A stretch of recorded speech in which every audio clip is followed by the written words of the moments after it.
Menjua-jua manbanta kerina kekelengan Tuhan ijape kami di bas paksa seindah pengharapan kami Tuhan si masuk kam menjua-jua sehat-sehat kita kerina.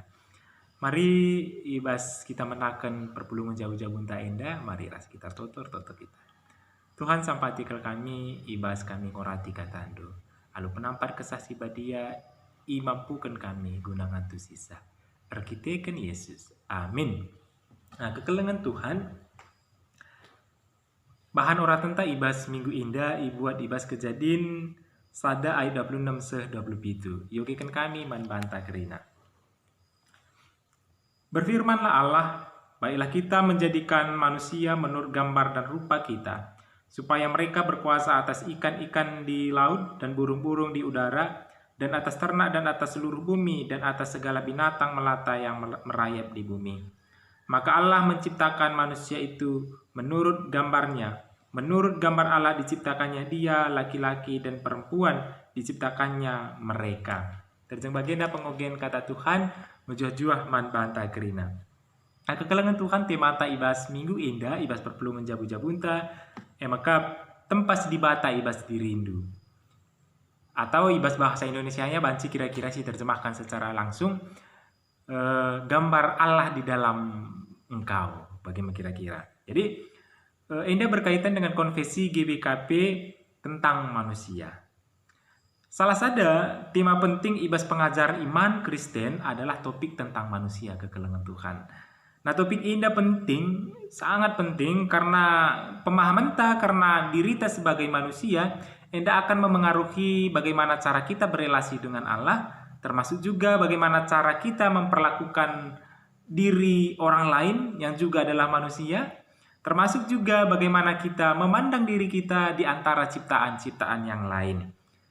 Ibas konfesi GBKP bab yang keempat situ huna GBKP secara umum, secara ringkas sudah merumuskan pengakuannya tentang manusia. Maka lebih bagus, lebih terdaukan kari banci indah yogikam ibas konfesi GBKP bab 4 kan, atau ibas buku bimbingan katekisasi GBKP.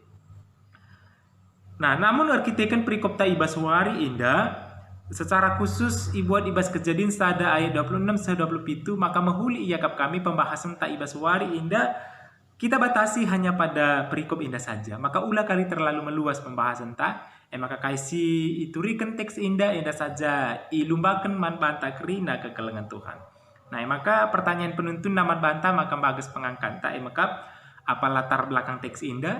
Nah, si peduakan apa pesan teologis na kari indaman banta? Si petelukan maka ai pesan praktis na indaman banta guna banci silakokan ibas kegeluhunta wari lepas wari.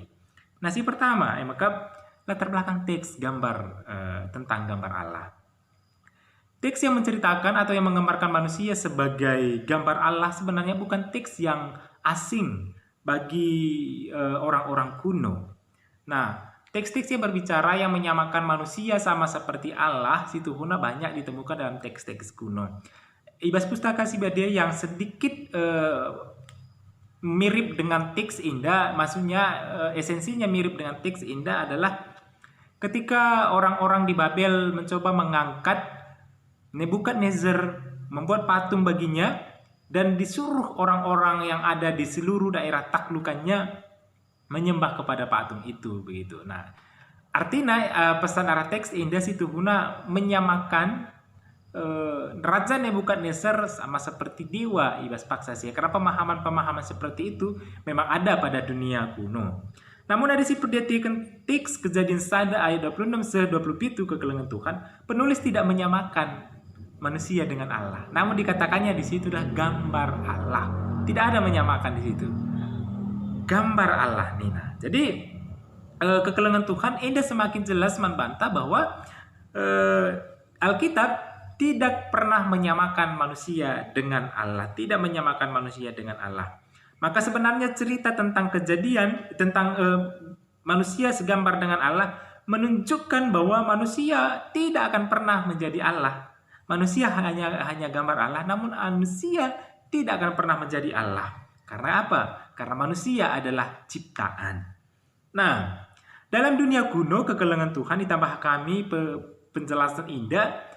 Jika sebuah daerah ditaklukkan oleh seorang raja, biasanya raja menaklukkan indah dai menancapkan tombaknya atau lembingnya di daerah taklukkan indah dai, atau dia juga bisa mendirikan sebuah patung yang menggambarkan dirinya di daerah tersebut. Rina indah ilaku kena untuk menunjukkan kuasana, otoritasna, kepemimpinanna, pemerintahan nandangi daerah taklukan indah. Maka setiap orang yang melihat tanda itu, entah itu patung, entah itu tombak, entah itu lembing, yang memang indah dikatakan sebagai perwakilan dari sang raja Ndai, orang tahu langsung, oh ini raja pemimpin Indah. Dialah yang punya otoritas, dia yang punya kedaulatan di daerah Indah. Indah menegaskan, manbahanta ketika kita membaca juga teks yang berbicara tentang manusia sebagai gambar Allah, maka ini juga menegaskan bahwa dari diri manusia, Allah itu terwakilkan. Otoritasnya, kuasanya, dan kehendaknya nandangi dunia indah. Dengan melihat manusia seharusnya, kita bisa melihat bagaimana Allah dan segala karakter Allah itu sendiri. Nah, apa pesan teologisnya indah bantah kekelengan Tuhan? Si pertama, maka manusia adalah ciptaan. Manusia adalah ciptaan. Banyak pembaca Alkitab kekelengan Tuhan ketika membaca teks indah, maka ia memberikan penekanan pada manusia gambar dan rupa Allah yang melebihi ciptaan yang lain, yang melebihi tinepa sidiban. Menurut kami ini tidak terlalu keliru kekelengan Tuhan.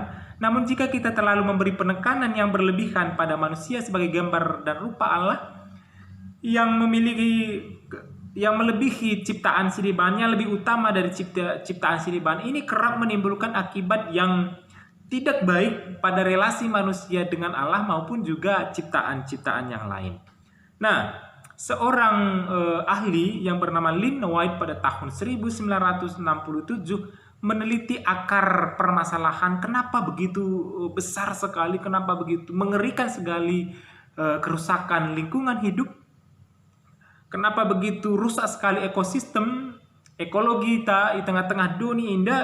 Ternyata dia menemukan alasan yang cukup besar adalah arsitekturan pemahaman dan pengajaran yang salah tentang gambar dan rupa Allah.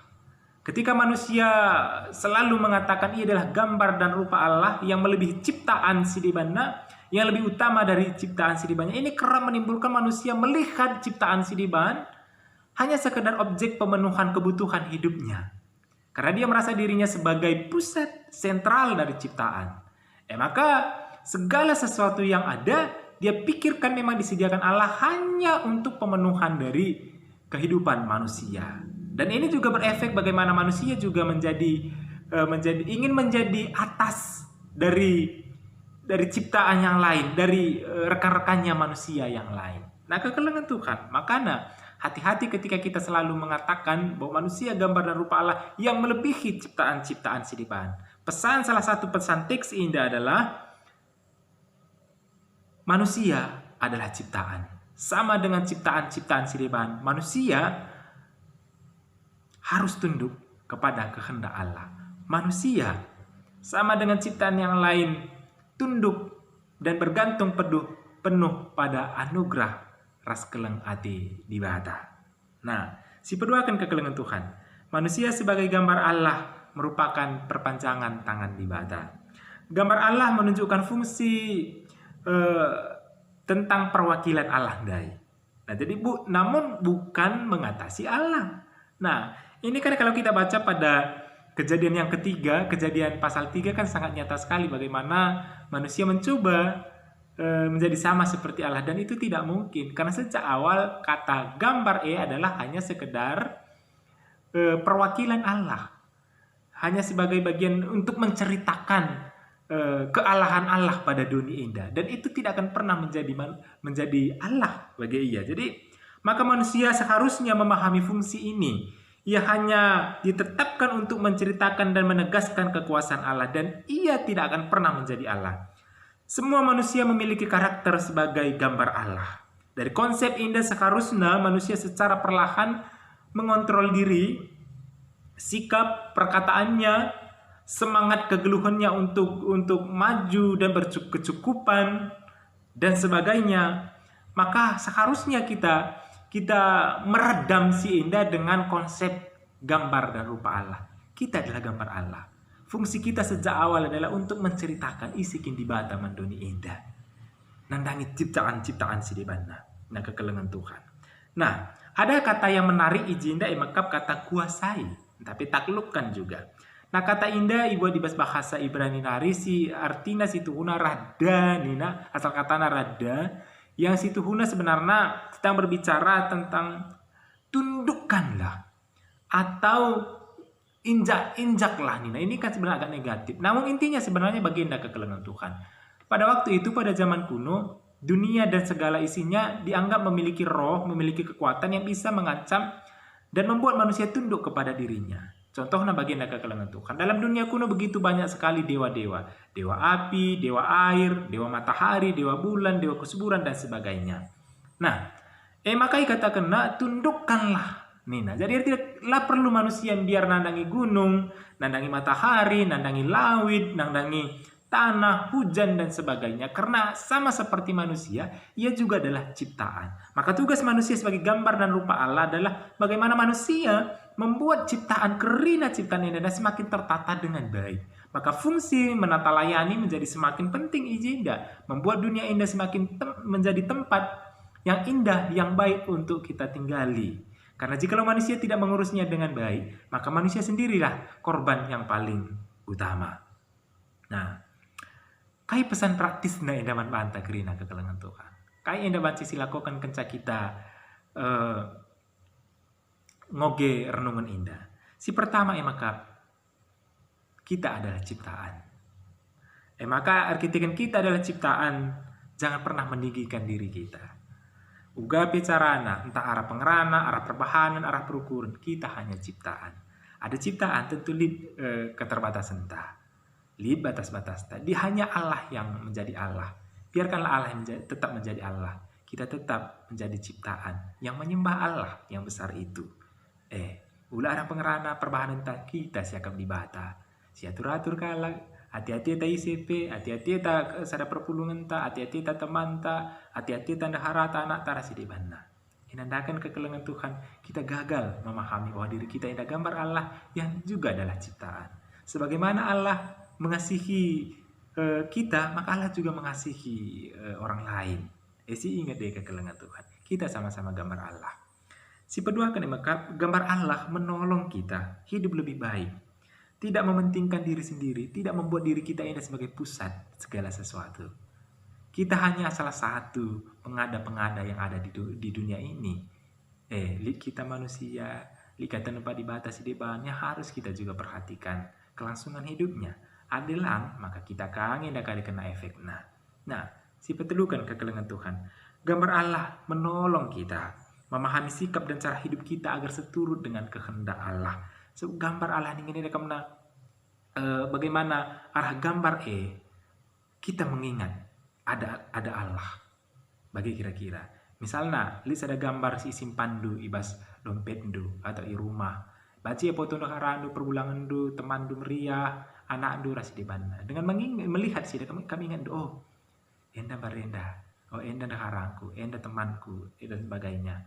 Maka arah keberadaan manusia seharusnya kekelengan Tuhan kita juga bisa merasakan kehadiran Allah. Karena kita adalah gambar-gambar Allah kerinana. Lalu bagi kekelengan Tuhan, mari manjar-anjar kita buat diri kita indah benar-benar menjadi perpanjangan tangan Allah. Gejap kala kehadiran di bata di kita. Sabiterna kini ulin di bata banci irasa kena arah kehadiran diri ta. Maka pengeranata, perbahananta, perukuranta, cara kita harus mekah kerinana, harus namin mencerminkan bagaimana kita adalah gambar-gambar Allah. Mari sekitar toto kekelengan Tuhan. Toto kita. Bapa sini surga, engkau yalokan kami katandu. Sampati kami dengan berikan kesahandu si badia, peangkakan caman kami kerina. Arkiteken Kristus Yesus. Amin.